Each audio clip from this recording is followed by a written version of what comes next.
So here I just want to lay out some of my thoughts on the recent eruption in the meta communities between Nora Bateson and the anti-stage developmentalists versus Hanzi and the pro-stage developmental theorists. And it's really been amazing to see how polarizing and controversial this topic is. We have a lot of intelligent people from all sides throwing down, and I'm hoping that through this conversation we can arrive at a more nuanced and more complex understanding of this topic and how important this debate is. I've thought a lot about this myself and just want to offer my opinion and maybe think about how a meta-ideological politics or that kind of approach thinks about the debate between stage models versus not having stage models. So the first thing I'll say is that generally speaking, and of course we can nuance this statement to various degrees, right, and get into the weeds, but generally speaking, I am not a fan of stage models of development, but I'm absolutely 100% pro-human development and pro-human development in the most holistic sense of the term.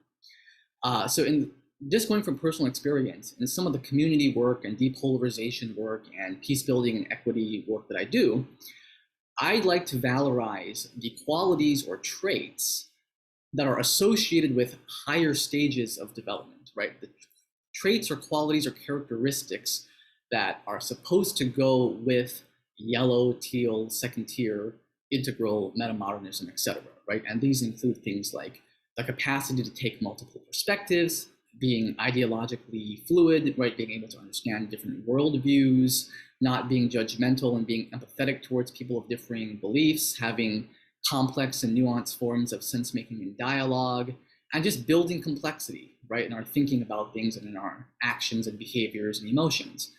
This also includes things like leading into paradoxes, right, living in liminality and uncertainty.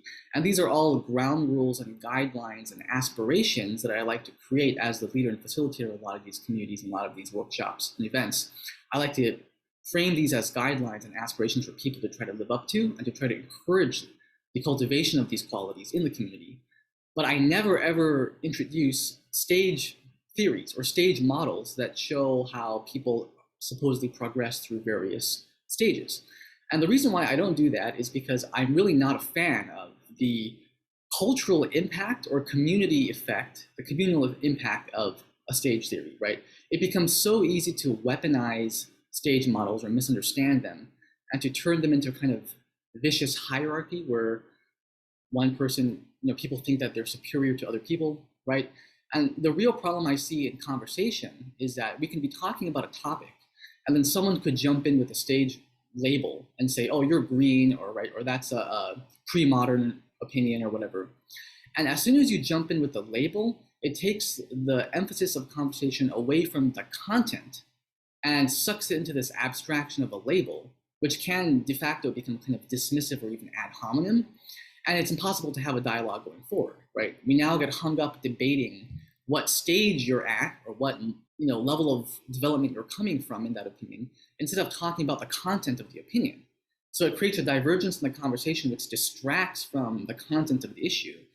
And seeing that so many times happen, right, in integral communities, biodynamics communities, and other communities that I've been a part of personally, I just want to avoid all of that and avoid any controversy around hierarchical stage models and just promote a fluid spectrum of development, right? Where on one side of the spectrum, we have people who are, have more dogmatic, more fundamentalistic, more rigid forms of thinking, maybe more simplistic forms, more literalistic forms of thinking. And on the other side, we have more fluid, more multi-perspectival, more holistic, right? More subtle, more nuanced, more complex, diaphanous forms of thinking and sense-making.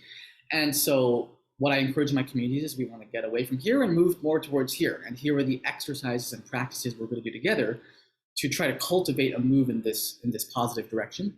And some of these techniques, of course, that I like to promote are things like the titanium man, things like the polarity man, the Vajra man, right? Working with complexity, working with nuance, having difficult conversations about difficult topics, and in the process of doing so, trying to come to a more well-rounded, right, more multi-perspectival, more nuanced view of the opinion. So that's just kind of my thought, right? So I don't have any hard empirical data to say that stage models are objectively destructive to communities. This is all personal experience. This is all anecdotal, so take it with a grain of salt. I also understand that it's not always necessarily the case that someone could weaponize a stage model. I think that there are a lot of people who are mature enough to hold these stage models with a lot of nuance and with a lot of complexity, and can probably use them in their field, whether you're in education, maybe psychology and therapy, right? Where I can imagine that these can be used very effectively to really help people and really transform the lives of people. So I'm not dissing that or dismissing that. I'm just saying that I don't like to build a community or movement around a stage model and center it as integral to the theory, right? So this is one of the reasons why, as I explained in my first video with Nate on Meta-Ideological politics, why this is one of my biggest differences with Hanzi and the Listening Society of Meta-Modernism, right? I think he places a lot of emphasis on developmental theory, right? A huge portion of the Listening Society was dedicated to explicating the model of hierarchical complexity. And I'm like, okay, MHC, it's cool. It seems like it's an interesting way of framing what intelligence or development is. But I'm not going to center that in my political theory or in the community or movement I'm trying to cultivate here. So that's just one difference of opinion. Now, I do have a challenge to both Hanzi and some of the claims he made on his Facebook post, and to Nora. So let me start with Nora. So let me just say first, I'm a huge fan of both of these theorists, right? They're a lot smarter than I am, and they'll forget more than I'll ever learn, right? These are two very brilliant theorists. I love their works, I love their books, and I look forward to learning a lot more from them.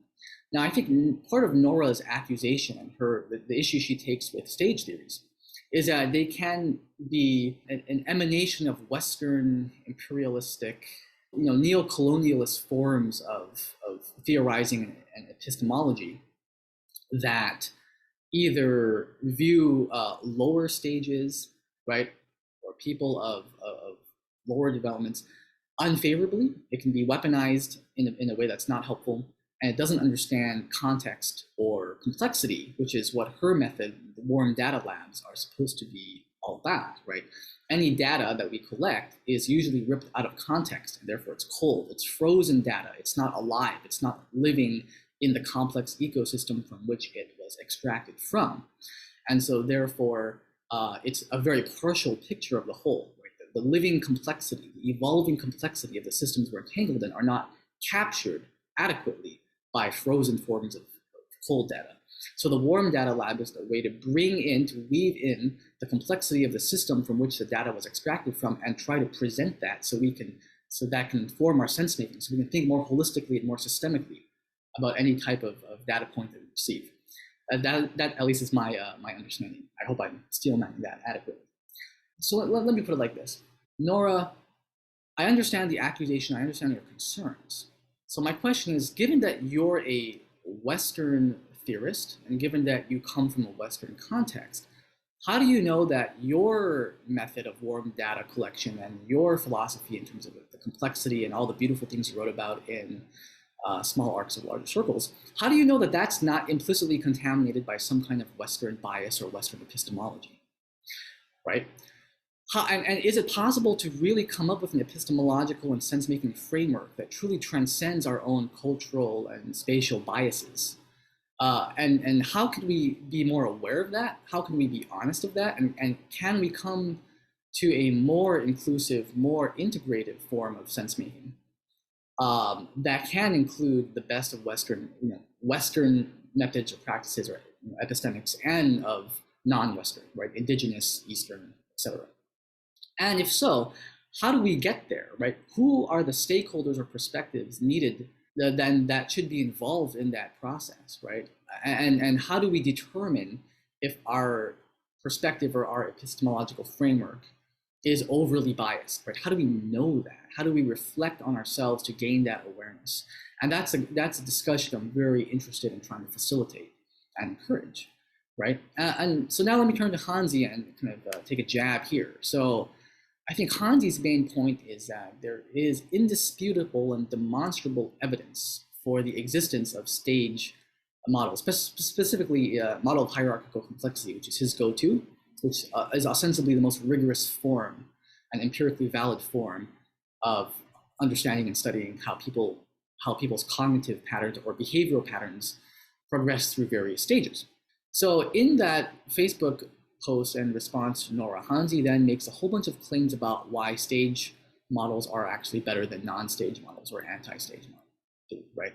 So he says, stage theory helps non-judgment. If someone has a crude opinion, like a Trump supporter, ethnocentrism, mainstream consumers, capitalism, etc., it's due to the lack of the privilege that supports growth, not an inherent flaw of the person.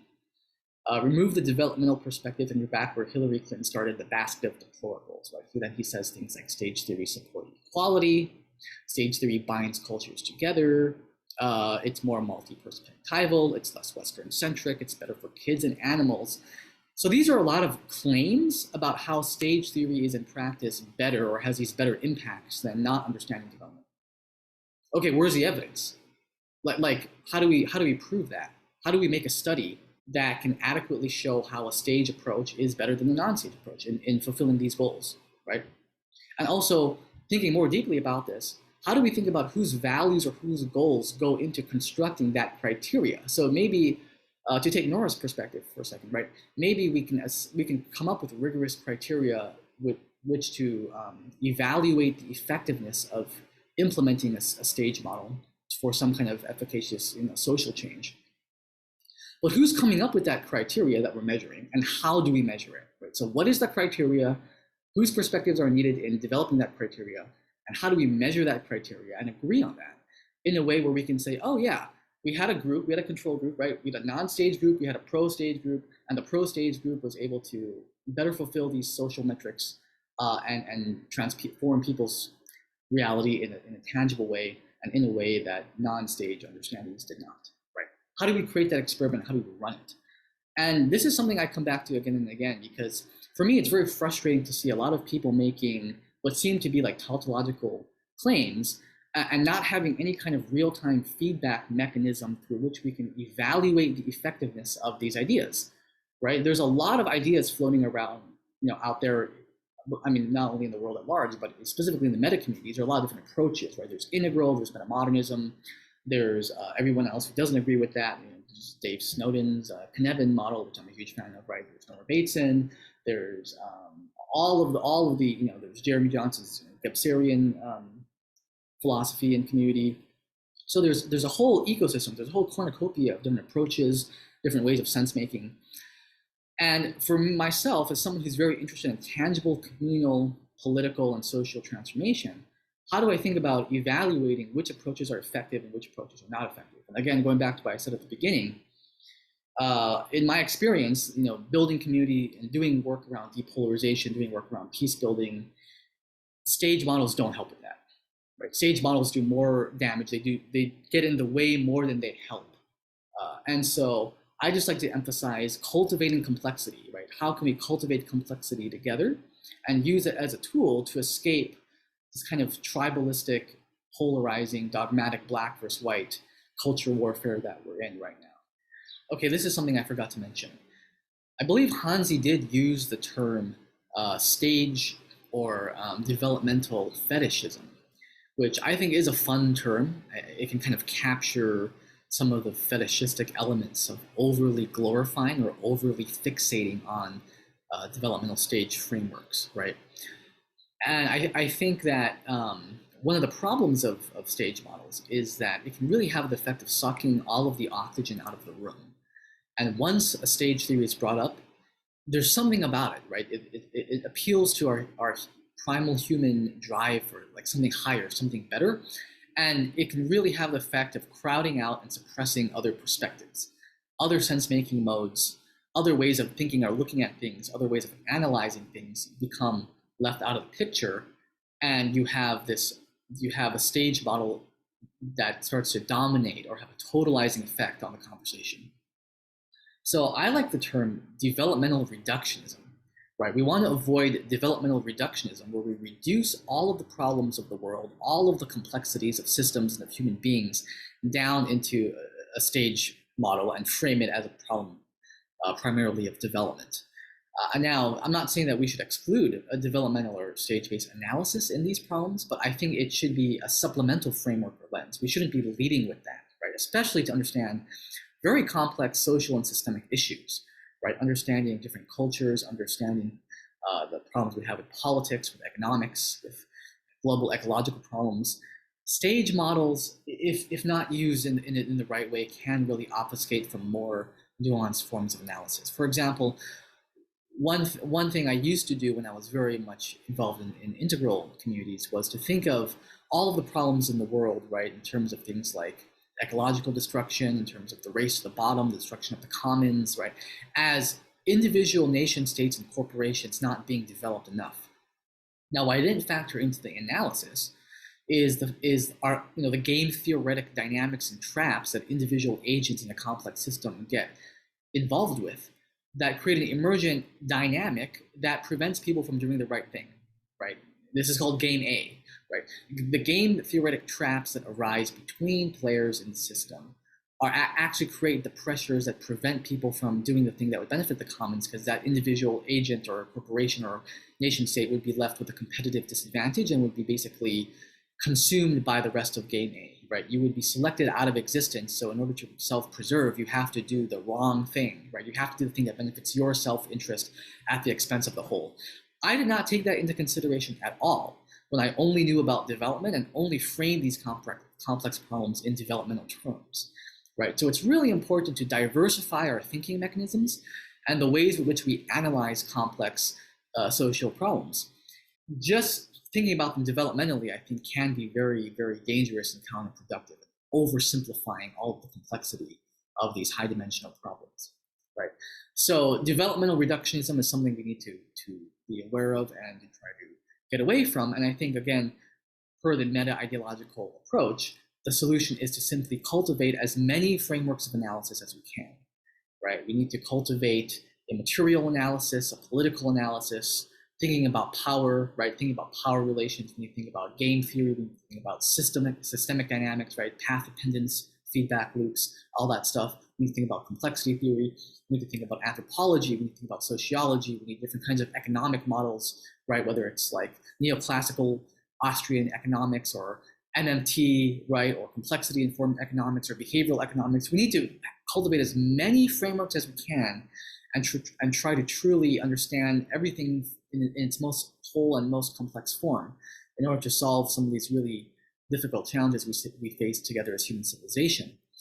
And I don't think stage models should lead the charge in that. So those are my thoughts. Drop your thoughts in the comments if you think I'm wrong or off base about any of this. I'd love to hear your perspective. And hopefully together as a community, we can catalyze a more integrative and generative discussion about this and come to a more nuanced opinion.